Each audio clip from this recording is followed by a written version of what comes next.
hope you've been having a wonderful, wonderful week. And even if not, that's okay too. What a week, little bunny. What a week in the garden. Typical week, I guess. For now. New locked audio. It's a fun little crossword with an audio to go with it, where I read you the clues. All kinds of garden inside jokes and things.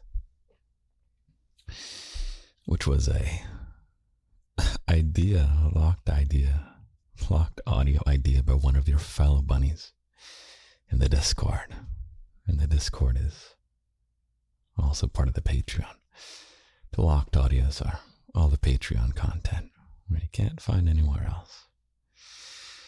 And what else? Oh, commissioned artwork today from an artist whom I will be collaborating with on something very, very spicy, which I won't talk about at this moment.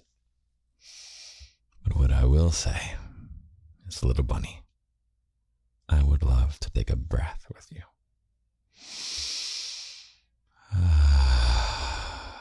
I love you.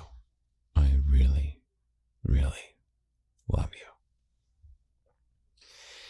And I will be here for you, if you want me, for as long as time exists. You will never not have me. And you're always free to come and go, however you want. I'm just a sturdy presence in your life, and I hope you hold on forever. And whether or not you hold on forever, I will be here for you forever. Count on it. I know it's easy to hear, or it's, you've probably heard those kinds of promises from people before, and then poof, such people disappear. And so I know it might be, on some level, impossible, or at least very difficult to believe me. And to that I say, it's okay. It's okay to feel that way. I'll be confident for the both of us. I'm 100% confident that the garden will last indefinitely, including me. So, little bunny, you will always, always have me. I have some decaf coffee tonight, and I am eyeing it with desire. Your daddy drinking decaf coffee at 1 a.m. The best time and place to hang out with you, my little bunny. I have it in my French press. Fun little piece of financial advice. Every money you spend, see if you can assign, the economics term is utility, but we'll call it, how much luxury do you get out of the money spent? And this French press, yeah, I'm pushing down the little top of the thing right now. And this just feels so luxurious. I'm about to drink something very fine. This French press costs like $20. Yet how many times do I push down this top of this spout, whatever it is? It's a luxury experience each time. So man, if you total it up, there's Queen Little Bunny trying to fall asleep behind us. New studio coming very soon, although it keeps getting somewhat delayed. How many luxury experiences? I'm about to have a luxury experience. Ready? Here we go.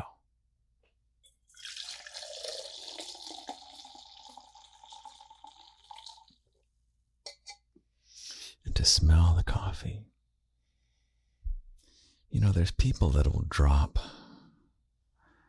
a huge amount of money on something that is kind of fleeting.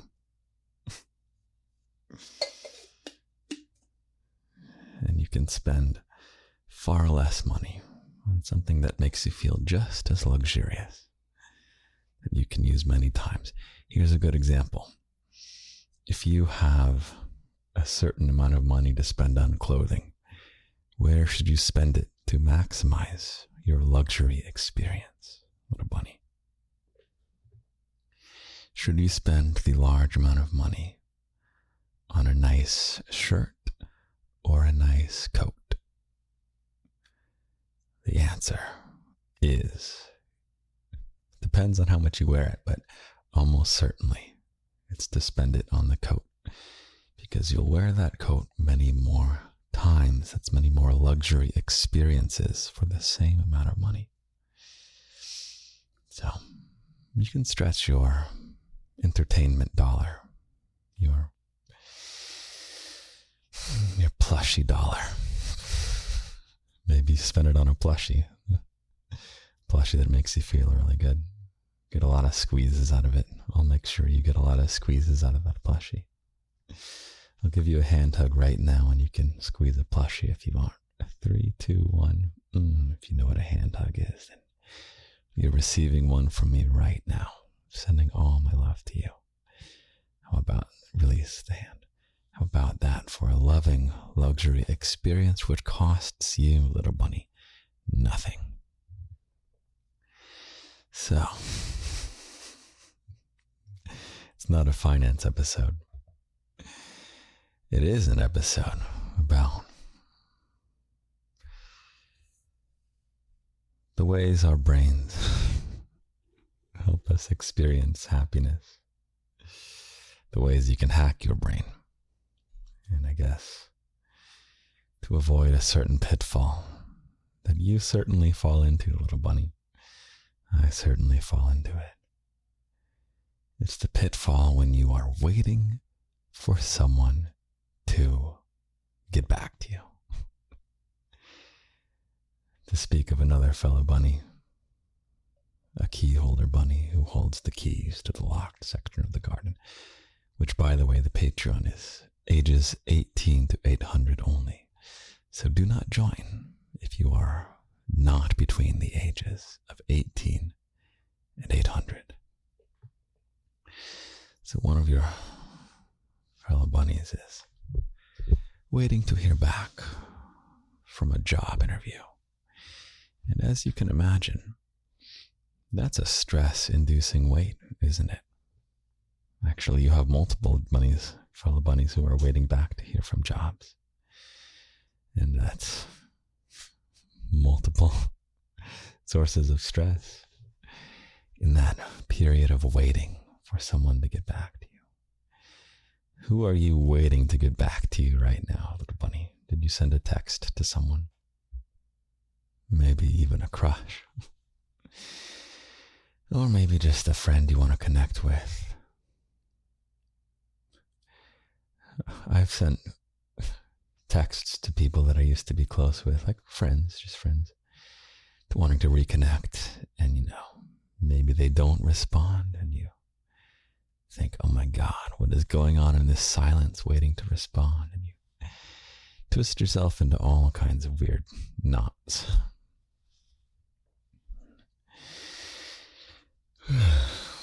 Maybe you sent something off for a competition. You want to win an award or some internship or something, I don't know. And you send off your thing, and then you have to wait your application to the program. You gotta wait. And in that waiting for someone to reply, when the ball is in someone else's court, you know that expression, little bunny? It's a very useful expression. I guess maybe it comes from tennis. But imagine you're playing tennis, little bunny, and you hit the ball. And once that ball is over the net, all you can do is wait. You're waiting for your opponent to hit the ball back. And you can kind of like bounce around in place, but you're basically just waiting while the ball is in the other person's court.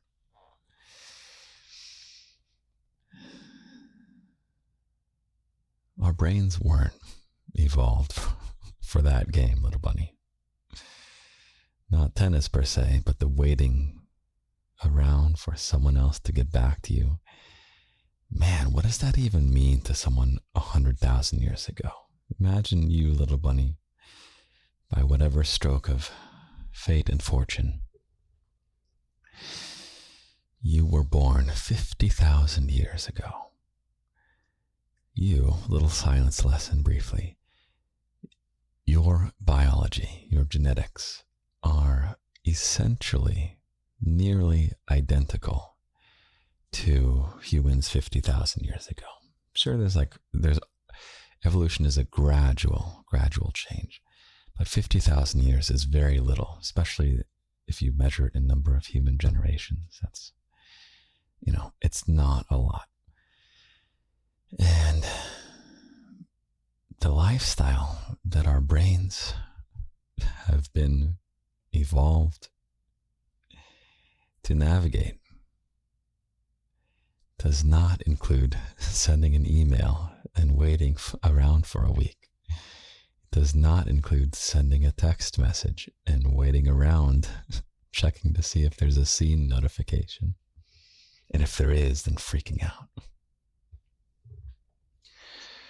Our brains, little bunny, you 50,000 years ago. Your life, let's say I'm there with you, okay? You and me, tribe garden, okay? What would tribe garden be if it's me, the leader of the tribe, and you and your fellow bunnies of all varieties are in our little tribe? Basically, that's the setup your brain is evolved to live in, where you see everyone you know every day. Everybody you know is right there. And it makes no sense if you were to walk up to one of your fellow tribe mates and you say, hey, what do you think about this? And they just turn around and go away for a week. Yeah, of course that throws your brain for a loop today in our modern age when you, for the job interview, you give your final interview, they say, we'll contact you at some point. And then you have to go sit around with this weird conundrum that your brain just cannot process. It's because your brain is not prepared for that. Your brain is prepared to see everyone you know every day. And the longest you don't see someone is a few hours. Yeah. I've looked up the size of tribes. I think it varies quite a bit, but it's you would be able to recognize everyone. You wouldn't know everyone super well. You might not even know everyone's name. Hold on one second. Okay.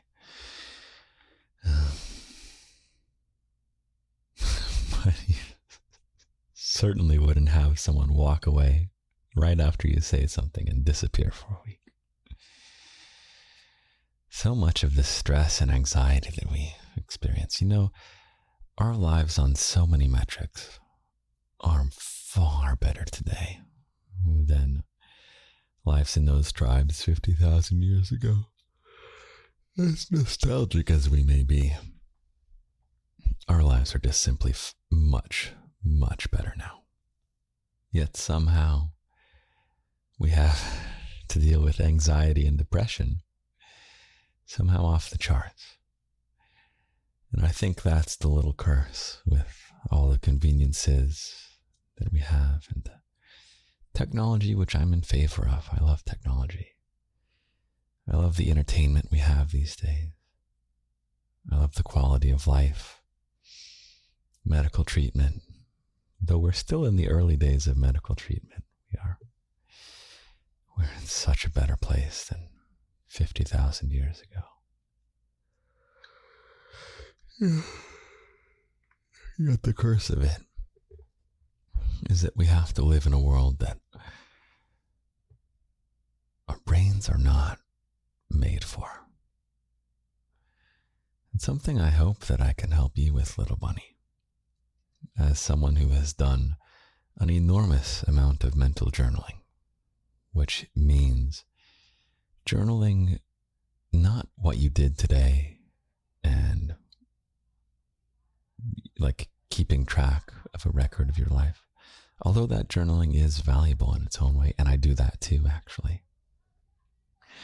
But mental journaling, which is like a bit of a meditation of sorts, where you just see where your thoughts take you, and you see what brings you stress, what brings you happiness, what brings you ambition.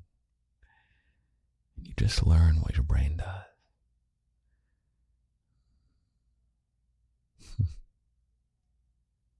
I haven't even taken a sip of my coffee out, little bunny. Can you believe that? So swept away in chatting with you. One of the best things my mental journaling taught me.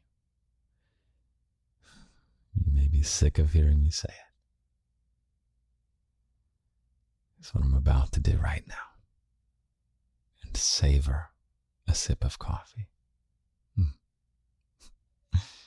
Here we go.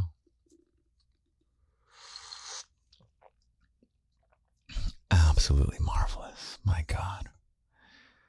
Oh, this is such good coffee. The luxury of the French press. What a wonderful life I have. Just to have coffee and you right here with me, little bunny. Someone I love and care for so much. And to have a positive effect on your life, as well as an entertaining effect. Oh, I love making just fun, sexy entertainment for you, little bunny. And I love caring for you too. And I love using you for my own desires, little bunny. I really do. Spicy audios are fun to make, certainly. You let me dip into my dominant side, very vocally dominant, and you get to play along with it. I get a lot from this, little bunny. You're a very fun companion to have in my life. Very thankful for you. And all you have to do is listen with loving ears. You could spend $0 on the garden forever. You could never send me a note, like an email. You could never buy a hoodie or a sticker. None of that really matters. What matters to me most, above all else, is that you listen with loving ears. One of the big annoyances of the garden is kind of the outermost parts of the garden. You know, where I had to find you somehow, little bunny. And to find you, I had to wade through people that are not my little bunny. And I don't like sharing this side of myself with people who are not my little bunny, because they don't deserve it. You know what I mean? Like posting social media videos that, oh man. I do a lot to get to you, little bunny, to find you. So you can be here in the podcast, in the real part of the garden, where the good stuff is. Anyway, what were we talking about? Something about savoring up a cup of coffee, and before that, 50,000 years ago, little bunny, your brain evolved to not have to be waiting for the ball in other people's court.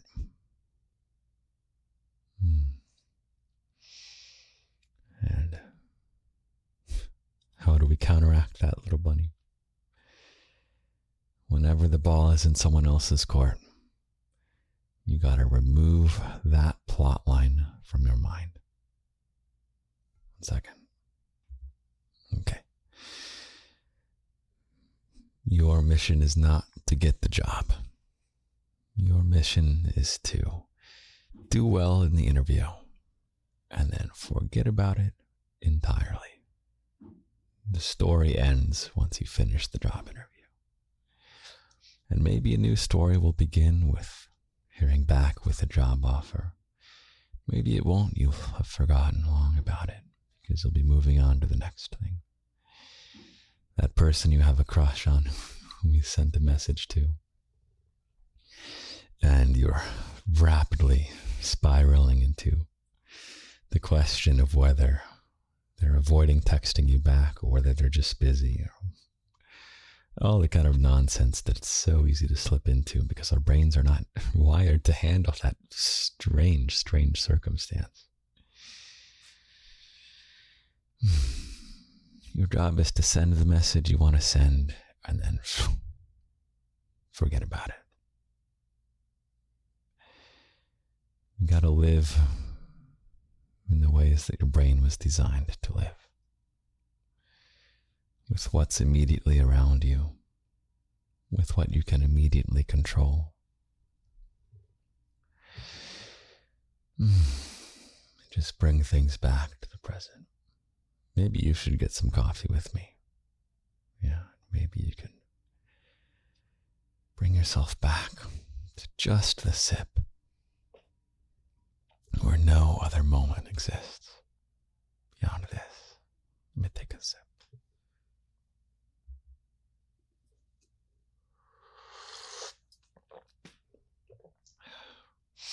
Your daddy feels so wise tonight, doesn't he? I'm any which way that I am, little bunny. You get the real me. Always the real me. And I go in and out of different moods. A couple days ago, I think yesterday actually, it was pretty cold in New York. That means summer is coming to a close. And with the changing of seasons comes a changing of vibe to life. If you're a bunny who lives in a place without seasons, it's a fun little shake-up to life. It happens on its own. Reminds you of time passing and gives you a chance to make any changes of habits you want to make. Little new beginnings tucked in there. Chances to stop living in the past, live in the present, and enjoy planning for the future. Just keeping it back to the present with another sip of coffee to enjoy.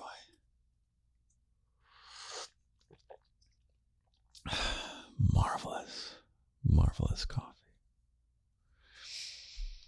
I guess that's all I had to talk about in the podcast. When the ball is in someone else's court, little bunny. Your story, I guess tennis is now a bad analogy, but you got to be careful with analogies. Oh my God. Do not reason by analogy, little bunny. Do not reason by analogy. Do you know what an analogy is? An analogy is saying exactly this, that life is like a game of tennis where you do your part and then it's sailing over the net to be in someone else's court. And then they send it back and then you're up again. It's useful to communicate the idea that once you've hit the ball, you can kind of bounce around. Maybe you're like checking out the posture of the opponent, but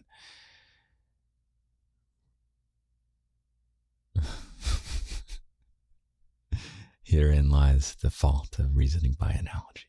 That it suggests that you know for sure the ball will come back, and it suggests an equal amount of time from your side and their side. It suggests that you can reliably know when the ball will come back. It suggests that you can see what's happening on the other side of the net while you're waiting.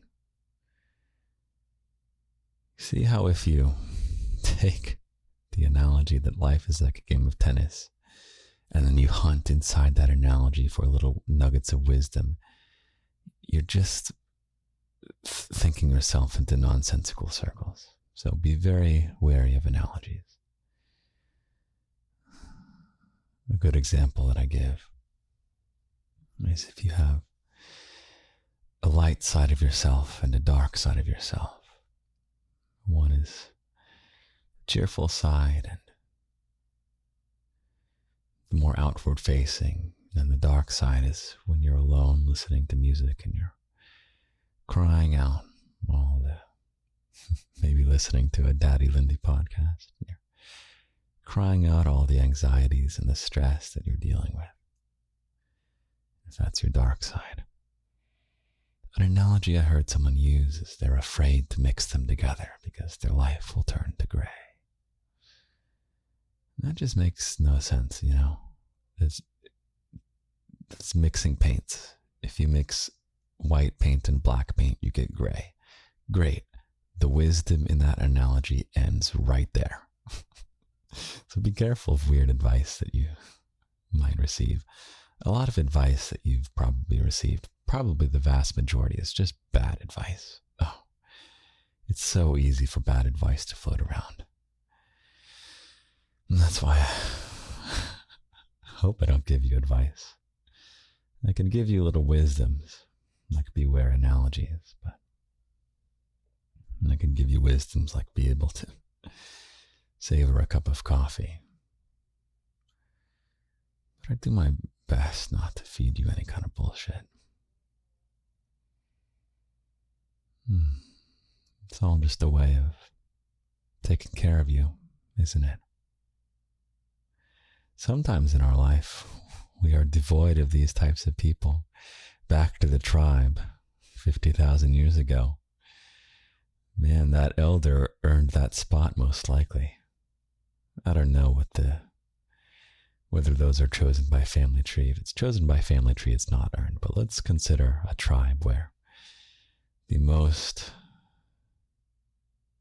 competent and the wisest person of the tribe becomes the leader.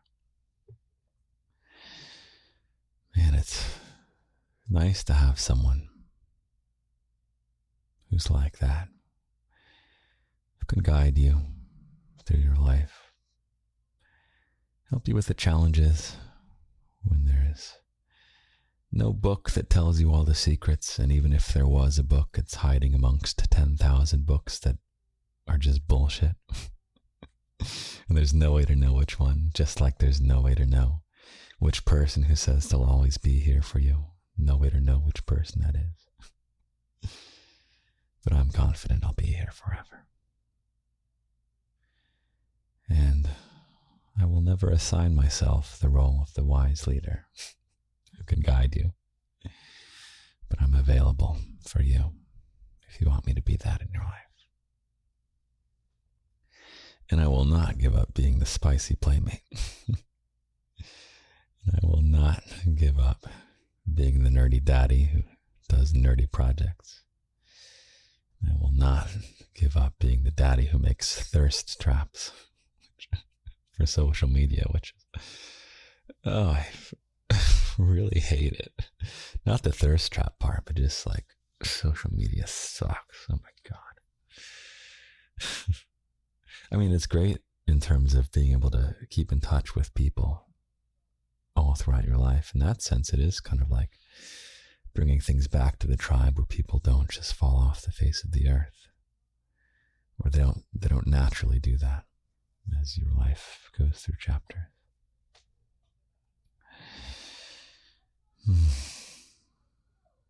Yeah, if you know me as the TikTok guy or the Instagram guy, that's like the very outer edges of the garden, and the real stuff is here in the podcast, is in the locked section of the Patreon, which is age restricted. And also it's in the email list, believe it or not. Make sure you sign up on that email list. I still haven't sent out an email. It's not about me spamming. I'm not like, sale on hoodies. Buy now. Not at all. It's about when I come out with new projects, especially fiction. but really, I guess any kind of interesting projects, I want a reliable way to contact you. TikTok might get banned and poof, there goes my ability to contact thousands of bunnies. And even then, the only way to make an announcement is to make a viral video and like sneak in, listen to the podcast, anything like that. I can't even talk about Patreon on TikTok because they'll ban me. Oops, sorry. Just nudged the microphone.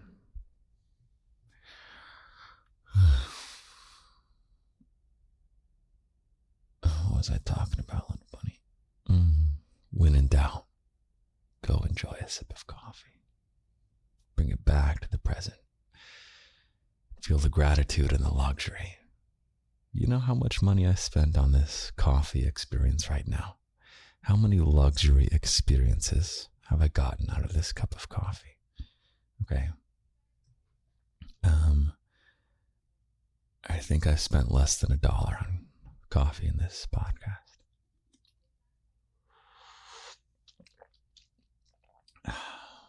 Wow.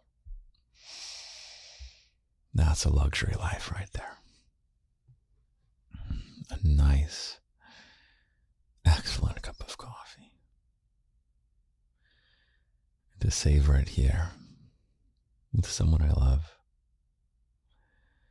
and whom is still here after hearing me ramble about ways to improve their life, or maybe who has fallen asleep in my lap, which you are always welcome to just tune me out, little bunny.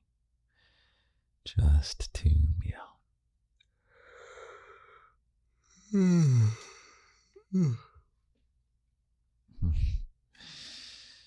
I guess other exciting goings on. I mentioned that I commissioned some character designs. Did I don't know how in depth I mentioned this. Give me 1 second. Okay. Yeah. So I saw a poll, POLL, of least attractive hobbies that a guy can have in the eyes of people attracted to guys. I think it was, the demographic was women attracted to guys. What are the least attractive hobbies? And number 1 was playing video games. Isn't that funny?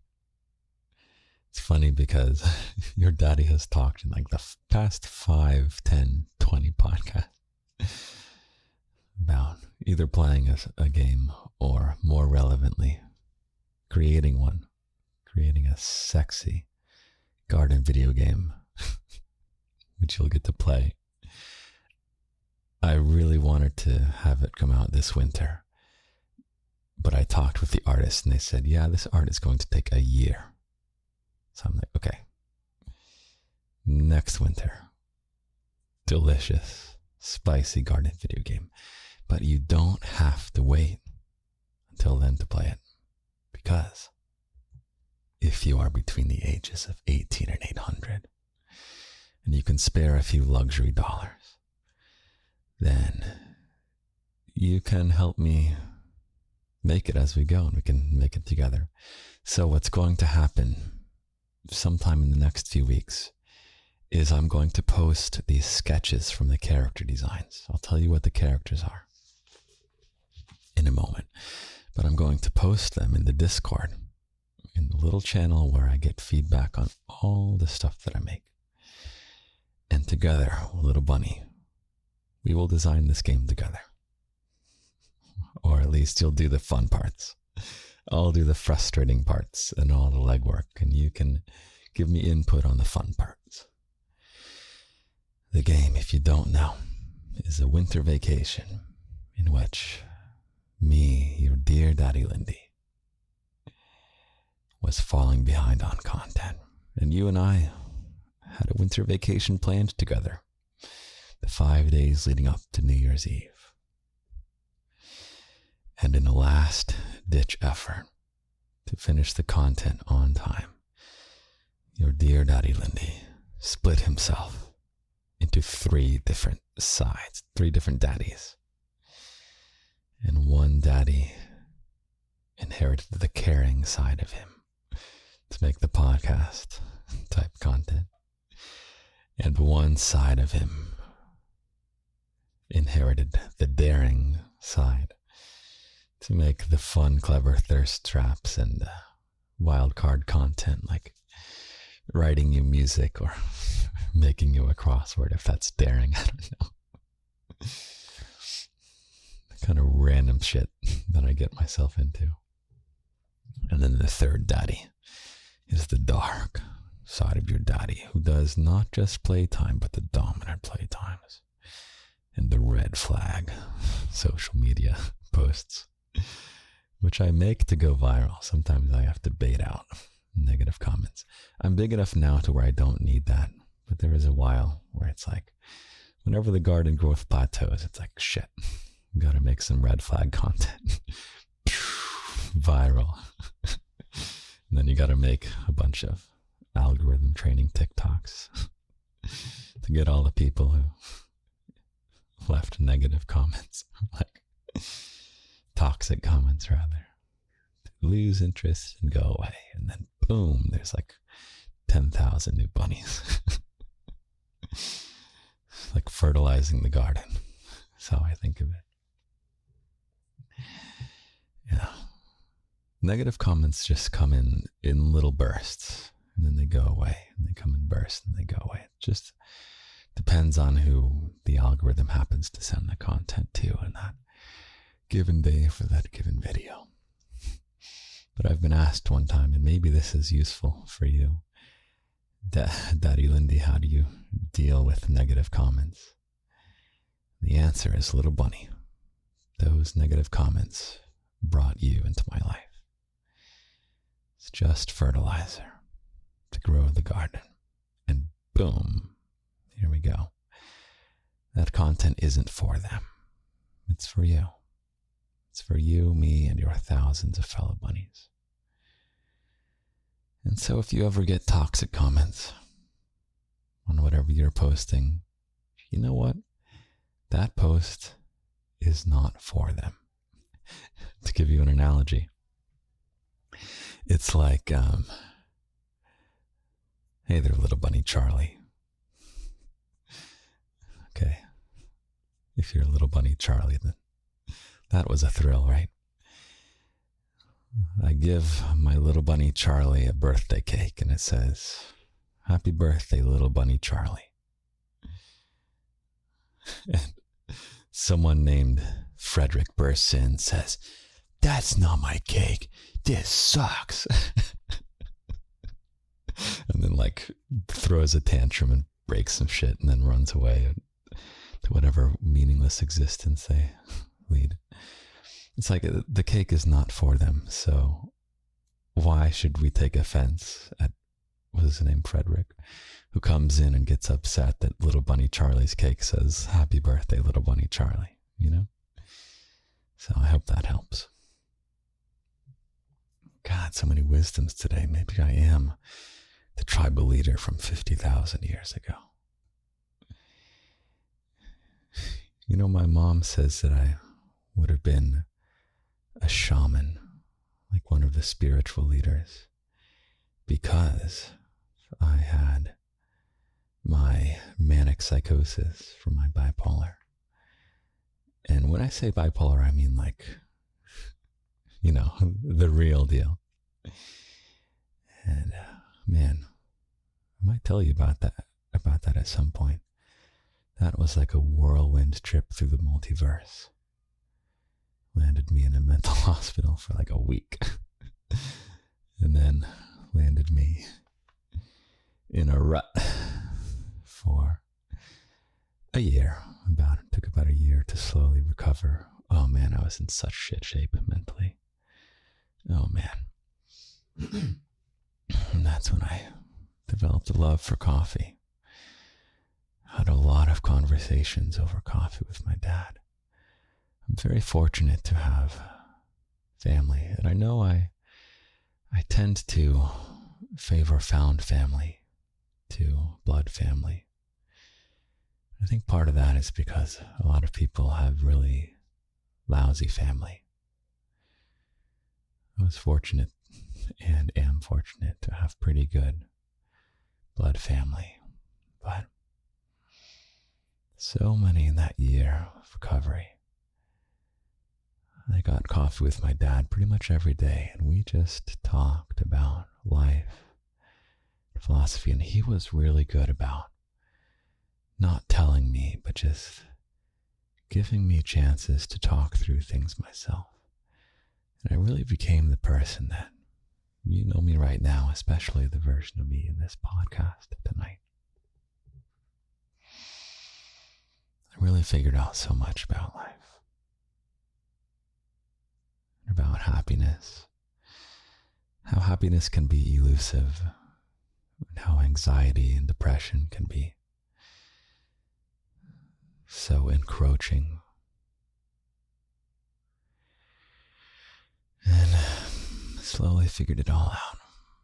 I haven't even touched the surface of all the stuff that I figured out about how to find happiness, about how to keep anxiety at bay, about how to build your way out of depression. It's not as simple as just say, I'm not depressed. But you do take action. You do take gradual action. You do have to dig your way out of depression. To give you another analogy, there was a great book, children's book, which I actually can't remember the details, but it was like this. You know those construction machines that dig holes? It's the machine that every kid wishes they could drive, and every adult who still has some imagination wishes they could drive. It's that little claw thing that and it digs the dirt up. So it's this children's book where this mechanical digging machine digs a big hole, and he or she or whatever it was, whatever this machine was portrayed as, digs themselves into this hole, and they forgot to leave a ramp to get out, and now they're stuck in this freaking hole. And I don't remember how the book tells the story, but in your Daddy Lindy's version, this digging machine is in a pit of depression, but they have the means to build a ramp to get out. So you got to build a ramp. You got to build it one little clump of dirt at a time. And how do we not reason with this analogy, little bunny? We do not say, and there's different types of dirt that do different things, and sometimes it rains and things like this. It's like, okay, you can write the analogy, but don't go digging for wisdoms within the analogy. Analogies are for communicating an ideal, not finding wisdom within it. The term reasoning from first principles. Doesn't that sound so fancy? Reasoning from first principles means exactly that. You don't reason by some other thing. You reason by what you've got in front of you. You reason from base reality. So philosophical, little bunny. Hopefully you're asleep by now, or you're lost in thought about how much you'd like to dig with one of those machines. Do you know which one I'm talking about? And it's got the fun levers too. You know, whoever designed it to make it fun also, I assume. I certainly would.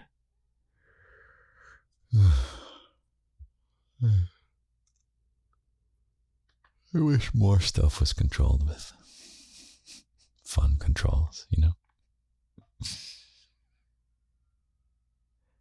Elevator buttons are fun. I wonder if there's even like a more fun way you could do an elevator button. Or like, what are mundane tasks, like opening a lock? Could we find some way to make it more fun?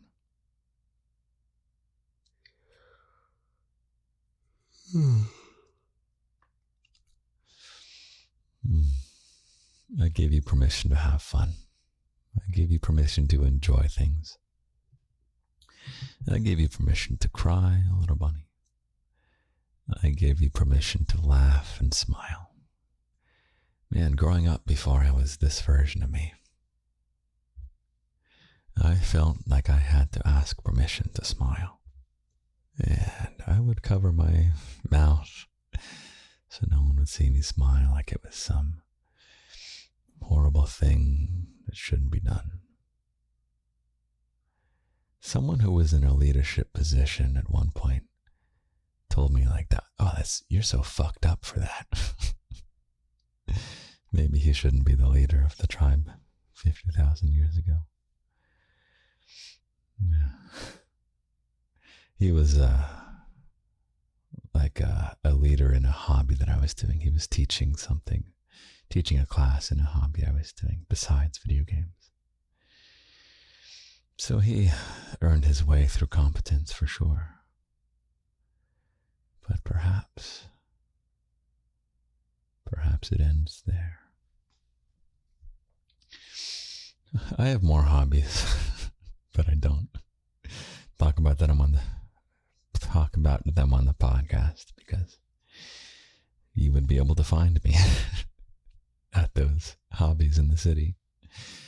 So I have to be a little under the radar.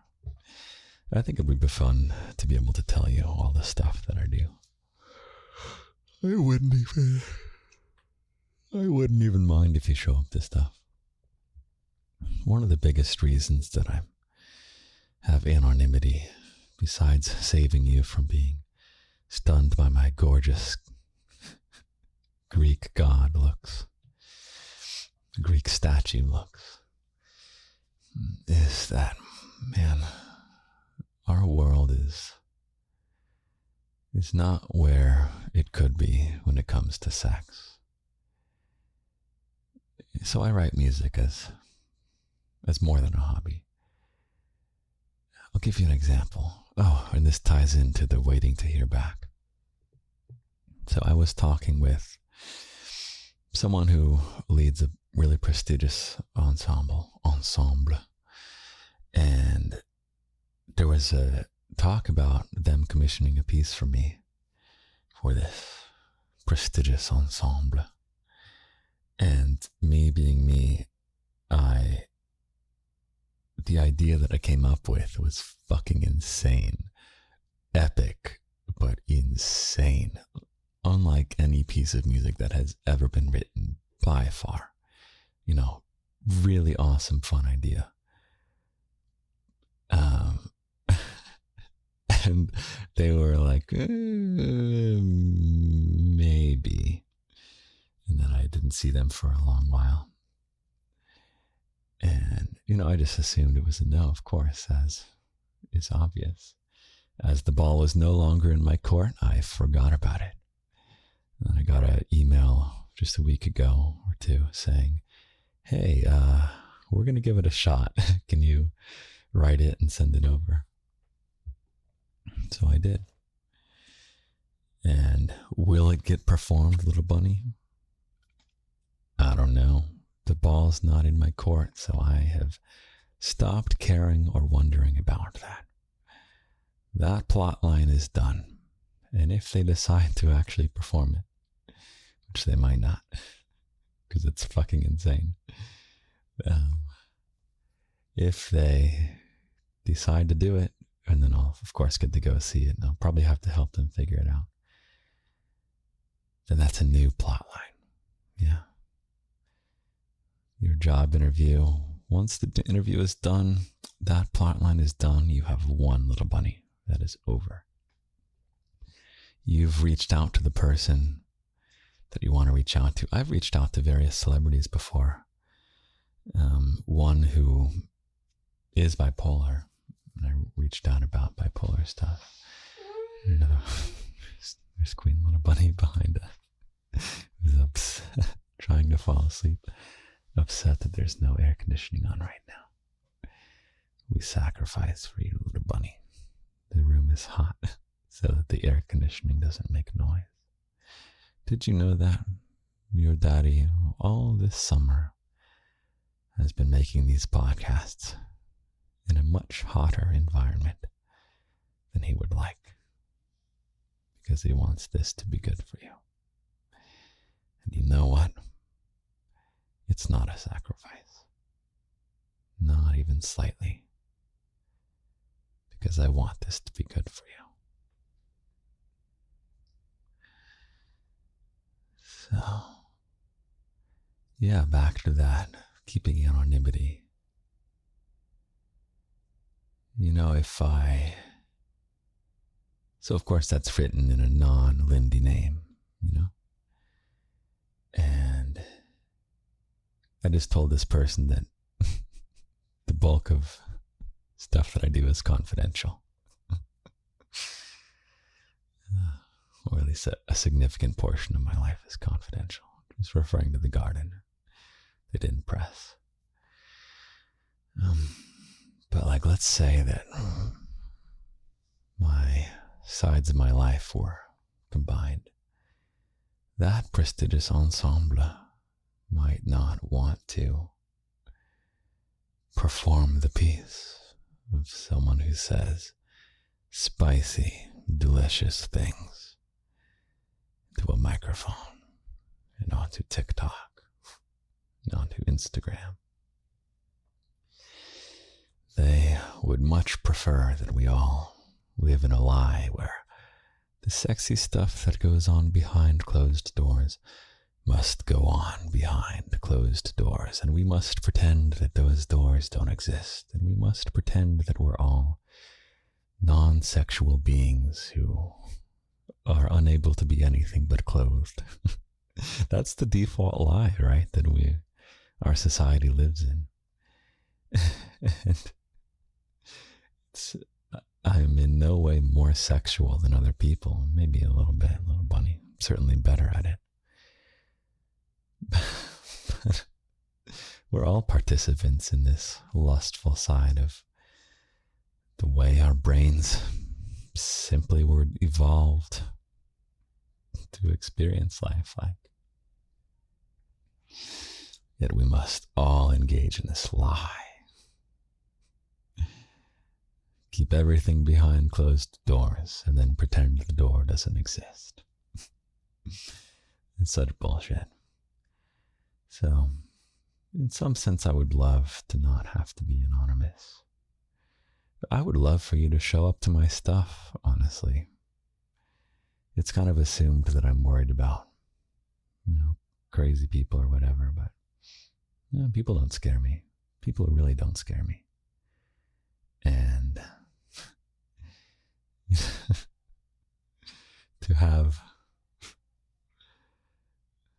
whatever number in the hundreds of thousands of loved ones, there are some percentage of ex-loved ones who,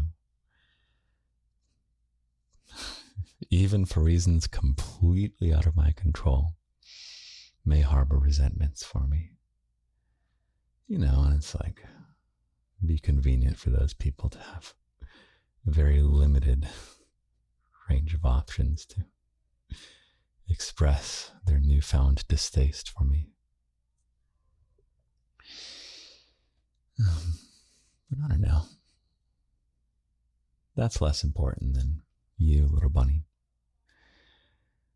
A huge incentive for turning the garden into an empire.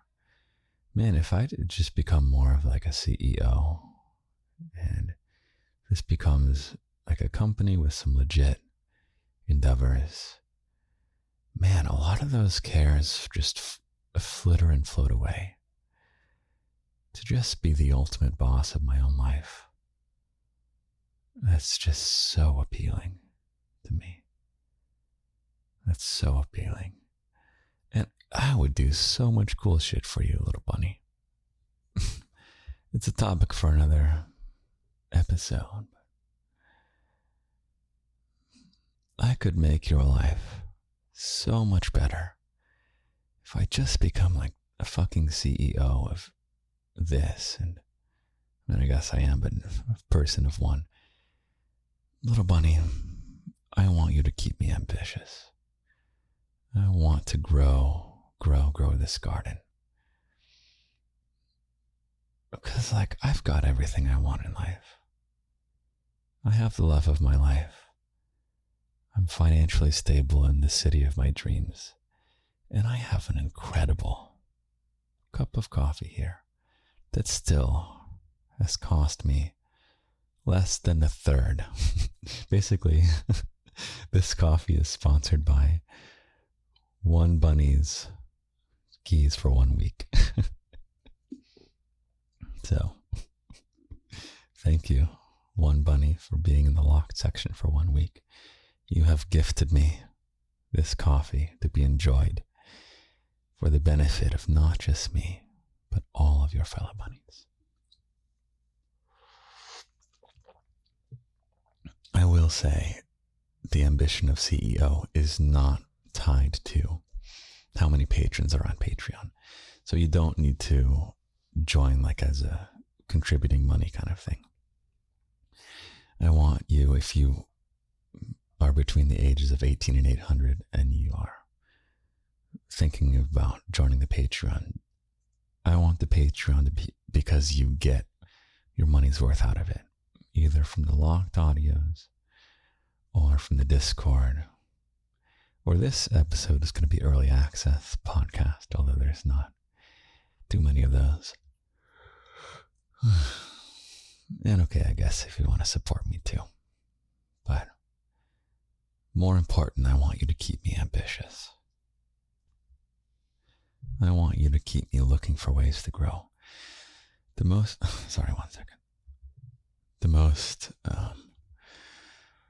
pressing of which right now is that winter garden game. I think I used to talk a lot more about money on the podcast, but then I got out of the habit, which is probably for the better. But I don't know, little bunny. I'm always looking for ways to grow. And I want to grow big.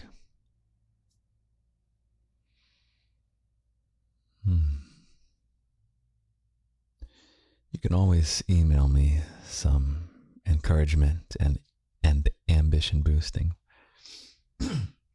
Lindy at lindysgarden.com or daddy at lindysgarden.com.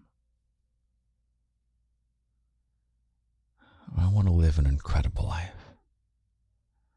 One that is just so worth living.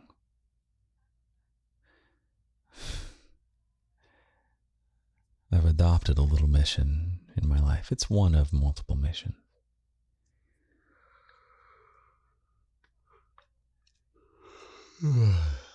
It's that I think I'll keep it a secret for now. It's very sci-fi, but essentially I want to live a life truly worth living. And one does not live a life worth living shooting for plan B, spending time just waiting while the ball is in other people's court.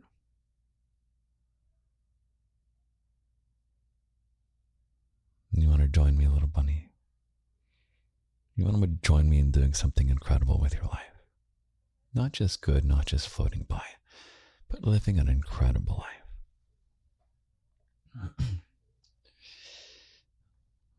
If so, you're in the right tribe. If you've made it this far in the podcast, which you have, because you're here, you truly belong in the garden. I love you so much. I don't love everybody, but I do love you. If the TikToks and Instagrams out there in the world is the very edge of the garden, even more so than in the locked section of the garden. Right here, right now, at the end of a podcast episode. You can only find this if you're truly my little bunny. How else can you find this place but listen to your daddy ramble in this state, which is among his most authentic states, of which there are many. You're still here, and I choose you right now. I choose you, little bunny.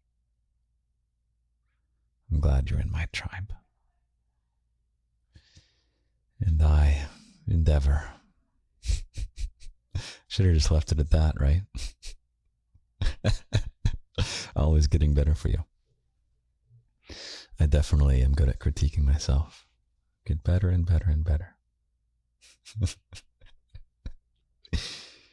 I had more stuff I wanted to tell you about this 50,000 years ago concept.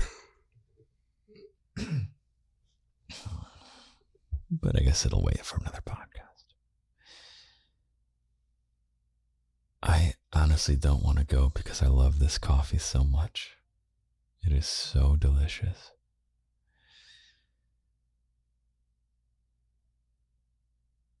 I think I might stay up a little longer. Probably work on the winter video game. But I'm going to call the podcast here.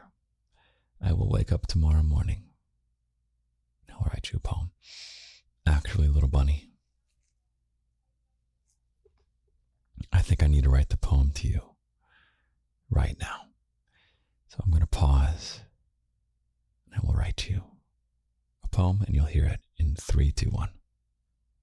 Bam, poem written. So fast, right? It goes like this. This poem was hidden for you to find. If you found it, which you have, I choose you. Have a great, great week, little bunny. I love you so, so, so, so much. I want the best for you. And I'm always here for you. I love you. I love you. God damn it. I love you. I love you. I love you.